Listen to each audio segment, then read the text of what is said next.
ভালোবেসে বিবাহ করার তকবির। যারা ভালোবেসেছেন, বিবাহ করতে চাচ্ছেন কিন্তু বিবাহ করতে পারছেন না।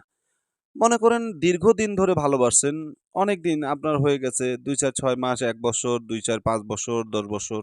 প্রেম করেছেন কিন্তু প্রেমিক আপনার কথা শোনে না, ভালোবাসে। বিয়ে করতে চাইলেই মনে করেন মন খারাপ। প্রেমিকা আপনাকে প্রেমের জালে ফাঁসিয়ে আপনাকে বছরের পর বছর আপনাকে ব্যবহার করছে। বিয়ের কথা বলছেন, "আরে এখন বিয়ে করে কি করবে? খারাপ বিয়ে করার কি হলো? তোমার তো মাথা-টাথা খারাপ। উপার্জন নাই, কামাই নাই, চাকরি নাই, বাকরি নাই, ব্যবসা নাই, বাণিজ্য নাই। এখন কি বিয়ে করা যায়?" বিয়ে করা যায় না, কিন্তু এক খাটে শোয়া যায়। বিয়ে করা যায় না, বাগানে যাওয়া যায়। বিয়ে করা যায় না, পার্কে যাওয়া যায়। এই সমস্ত ব্যক্তিকে সাইজ করার জন্য আজকের নকশা। আজকের এই নকশা জাদুপুত একটা নকশা আপনাদেরকে দিচ্ছি। শক্তিশালী একটা নকশা দিলাম। যারা ভালোবেসে বিয়ে করতে চান তাদের জন্য আজকের এই নকশাটা। ঠিক আছে? এই নকশাটা। এই যে নকশাটা দেখছেন এটা। ভালোবেসে বিয়ে করা। দেশ ও দেশের বাহির থেকে তন্ত্রমন্ত্র এসকে চ্যানেলটা যারা দেখছেন, দেশ ও প্রবাস থেকে কালো জাদু তন্ত্রমন্ত্র এসকে চ্যানেলটা যারা দেখছেন, যদি চ্যানেলে নতুন হয়ে থাকেন চ্যানেলটা সাবস্ক্রাইব করবেন। পাশে থাকা বেল আইকনটি বাজিয়ে দিবেন যাতে নিত্য নতুন ভিডিও সবার আগে সবার প্রথম পেতে পারেন। ভিডিওর শুরুতে জাতিগতভাবে প্রত্যেকটা মমিন মুসলমান ভাই বোনদেরকে জানাই সালাম, আসসালামু আলাইকুম। হিন্দু দাদা দিদির প্রতি আদাব, অন্যান্য সকল ধর্মের প্রতি আন্তরিক শুভেচ্ছা, অভিনন্দন। ভালোবাসা জানিয়ে আজকে আমি আপনাদেরকে নিয়ে আসলাম ভালোবাসার একটা তকবির, ভালোবেসে বিবাহ করা।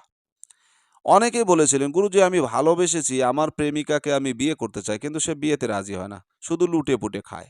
আবার অনেক প্রেমিকা বলতেছে যে হুজুর আমি তো সম্পর্ক করছি অনেক দিন হলো, কিন্তু যাকে আমি ভালোবাসি বিয়ের কথা বললেই সে মোচড়ামুচড়ি করে। বুঝলেন? বিয়ের কথাতে রাজি না, বিয়ে করতে রাজি না, কিন্তু সব কিছুতে রাজি। চান্দু সব ভালো বুঝে, কিন্তু বিয়ের কথা বললেই চান্দুর মন খারাপ হয়ে যায়। এখন কি করব? ভালো একটা পথ তৈরি করে দেন, অথবা এমন একটা ব্যবস্থা করে দেন যাতে সে স্বেচ্ছায় আমাকে বিয়ে করতে রাজি হয়। তো এই সমস্ত ব্যক্তির কথা মাথায় নিয়ে আজকের আমার ভিডিও এটা, ভালোবেসে বিবাহ করার তাবিজ। এখন আপনি কি করবেন? যাকে ভালোবেসে বিবাহ করতে চান তাকে আপনি কিভাবে বিয়ে করবেন? আসেন, এই বিষয়টা নিয়ে সরাসরি আপনাদেরকে নিয়মটা দেখাই এবং নিয়ম নিয়ে আলোচনা করব। কারণ প্রতিটা তাবিজের নিয়মটাই হচ্ছে মেন। নিয়ম যদি আপনি না মানেন তাহলে কিন্তু আপনার কাজ হবে না।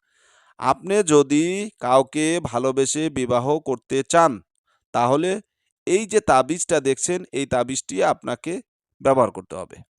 এখন এই যে নিচের তাবিজটি আপনাকে অঙ্কন করতে হবে। কি করে? নিচের আমলটি আপনাকে করিতে হইবে। আমলটি অতি সহজ আমল। প্রথমে আপনাকে হরিণের চামড়া আনিতে হইবে।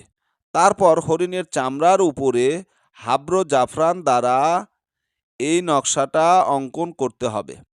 তাসবিটি অঙ্কন করা হইলে, যখন এই নকশাটা অঙ্কন করা শেষ হবে, তখন আপনি এটা কি করবেন?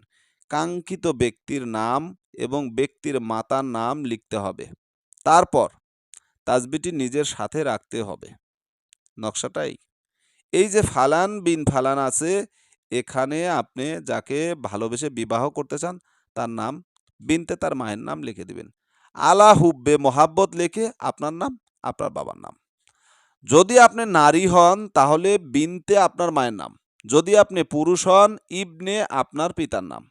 এইভাবে যদি আপনি কাজটা করেন, 100% ফলাফল সুনিশ্চিত। 100%, কোনো প্রকার সন্দেহ নাই। আল্লাহ তাআলার অশেষ দয়া এবং মেহেরবানিতে সঙ্গে সঙ্গে এটার ফলাফল আপনি পেয়ে যাবেন ইনশাআল্লাহ।